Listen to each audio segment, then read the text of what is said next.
नाम अनिल कपूर है। सेक्टर 15 का निवासी हूँ। A75 मेरा पता है। और यहाँ हमारी RWA जो काम कर रही है, मैंने कभी देखा नहीं पिछले 3 सालों से, ना कभी इन्होंने इस पार्क में विज़िट किया है।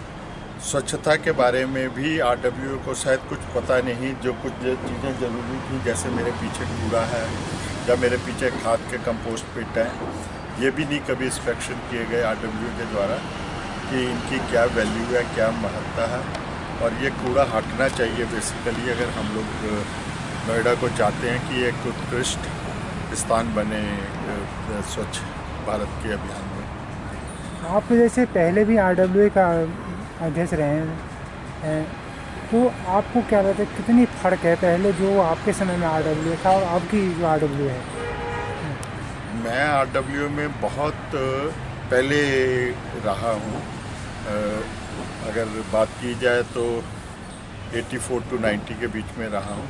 और उस टाइम ये सेक्टर एक अपकमिंग सेक्टर था और one of the best sector माना जाता था कंपेयर टू 14 या 15A के मुकाबले में। पर आज की डेट में ये बहुत गिर चुका है अपनी रेटिंग में से, क्योंकि यहाँ जो कार्य होने चाहिए वो हुए नहीं, या जो ज़मीन की यूटिलाइजेशन उस टाइम अलॉटेड थी वो होनी चाहिए थी, वो भी नहीं हुई प्रॉपरली बेस पर।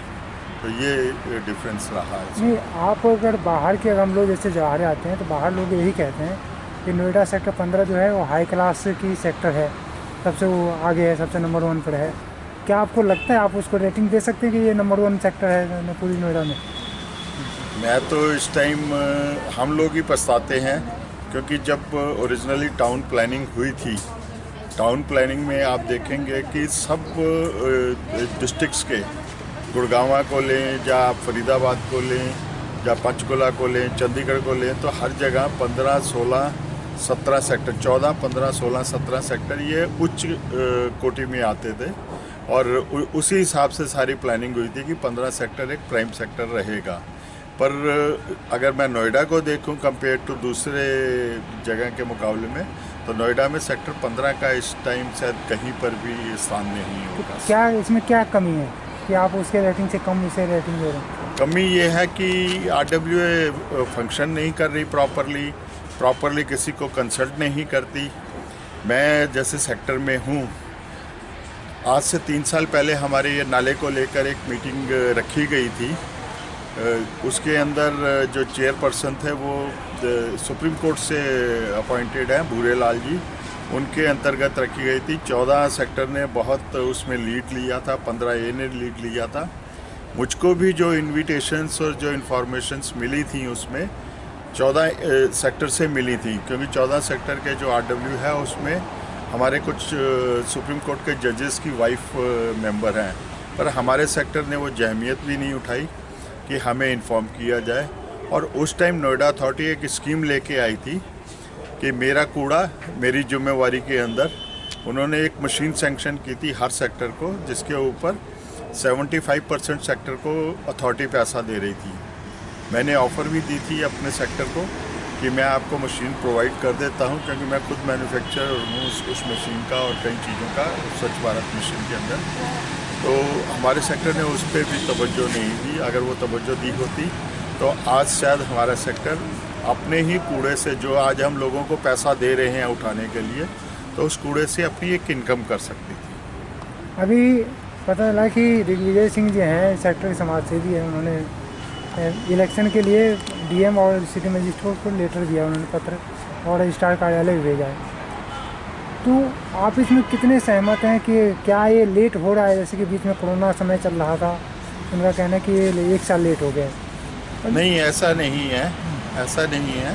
दूसरे सेक्टरों में भी इलेक्शन हुए हैं। मेरा बेटा ग्रेटर नोएडा में रहता है, वहाँ पर भी अप्रैल में इलेक्शन हुआ था। और दूसरा इस साल का वहाँ हर साल इलेक्शन होता है, इस साल का भी वहाँ पर प्रोसेस शुरू हो चुका है इलेक्शन। जब बिहार जैसा और दूसरी जगह के इलेक्शन हो सकते हैं, तो एक छोटे से सेक्टर में इलेक्शन करने के, वोटिंग करने के तरीके अपनाए जा सकते हैं, तरीके चेंज हो सकते हैं। कार्य कहीं नहीं रुका। मैं भी करता रहा हूँ कोरोना पीरियड में, आल्दो मेरी एज नहीं है उसमें, मैं भी विजिट करता रहा हूँ on the request of various corporations के। तो काम तो कहीं नहीं रुके गए। इलेक्शन वो जानबूझ के नहीं करना चाह रहे, क्योंकि उसमें इनको कहीं ना कहीं से मेल प्रैक्टिसेस आती हैं। जो थोड़ा सा पता भी लगा कि उस मेल प्रैक्टिसेस में इन्होंने हमारे यहाँ वेंडर्स आते हैं, उन वेंडर्स का फंड भी नहीं कहीं प्रॉपर ये अकाउंट फॉर कर रहे हैं। अच्छा, एक बताइए कि दो सवाल एक साथ मैं पूछ रहा हूँ कि एक RWA का फंक्शन क्या है, उसका फंड किस प्रकार से आता है? अक्सर सवाल उठता है कि फंड ये हो गया, उधर चला गया, ख़त्म हो गया, तो फंड किस प्रकार से आता है और खर्चे किस प्रकार से होते हैं उसके? RWA का मेन फंक्शन, RWA का मतलब ही रेजिडेंट वेलफेयर है, और वेलफेयर के लिए ही फंड यूज़ होने चाहिए और रेजिडेंट से ही लिए जाते हैं। फंड ख़त्म नहीं होता, फंड धीरे धीरे कम आना शुरू हो जाता है, क्योंकि जब RWA एक डिफंक्ट होकर काम करती है तो पैसा नहीं देते, फिर लोग रेजिडेंट्स वहाँ के पैसा नहीं देते क्योंकि वो हैप्पी नहीं है उससे। सिक्योरिटी सिस्टम का है, अगर सिक्योरिटी प्रॉपर नहीं मिलेगी तो आप उसका पैसा नहीं दोगे। यहाँ सिक्योरिटी वाले जनरली देखे गए हैं कि वो इनके RWA के मेंबरों के घर में काम करते पाए गए हैं, ना कि वो समाज सेवा में काम करते पाए गए। इसी कारण ये प्रॉब्लम रहती है। दूसरा, RWA को कुछ नोएडा अथॉरिटी भी फंड प्रोवाइड करती है। जैसे मैंने बताया, वो मशीन के लिए एक फ़ंड प्रोवाइड किया गया था, उसका बजट था 13 लाख, और मशीन की कॉस्ट जो थी वो कोई 3 या 4 लाख की थी। अगर RWA उस टाइम इंटेलिजेंटली काम करती तो बहुत ह्यूज फंड जनरेट कर सकती थी, तो जनरेट नहीं किया गया। और एक चीज़ और है, एक सवाल, आखिरी सवाल पूछ रहा हूँ कि RWA का जो पे करते हैं, उनको फंड देते हैं, तो कब कब उससे अपना हिसाब ले सकते हैं? RWA से लेने का अधिकार है उनके पास? जो नॉर्म्स कहते हैं, जो इसके RWA के नॉर्म्स हैं, यूपी गवर्नमेंट ने भी फ्रेम किए हुए हैं नॉर्म्स, और वो अवेलेबल हैं। उसमें जब भी वहाँ के रेजिडेंट्स हैं, अगर मांगेंगे, emergency extra ordinary general body meeting बुला के RWA को उसी टाइम हिसाब देना पड़ता है। चाहे आप अगर RWA ने कहीं ऑफिस बनाया है तो आप विज़िट करके वहाँ से भी हिसाब उनसे ले सकते हैं। अगर हिसाब नहीं दे रहे, और जैसा इस सेक्टर में हो रहा है कि पिछले 2-3 साल से कोई प्रॉपर हिसाब नहीं दिया गया। बेसिकली RWA का मतलब क्या है? एक NGO, और NGO में आपने पिछले सालों में कुछ देखा है? जब से प्रधानमंत्री जो नए आए हैं, इनके आने के बाद 40 से 50 हज़ार NGOs की रजिस्ट्रेशंस कैंसिल हुई हैं। तो हमारी RWA भी उसी कगार पे खड़ी हुई है कि इनकी भी रजिस्ट्रेशन कैंसिल होनी चाहिए।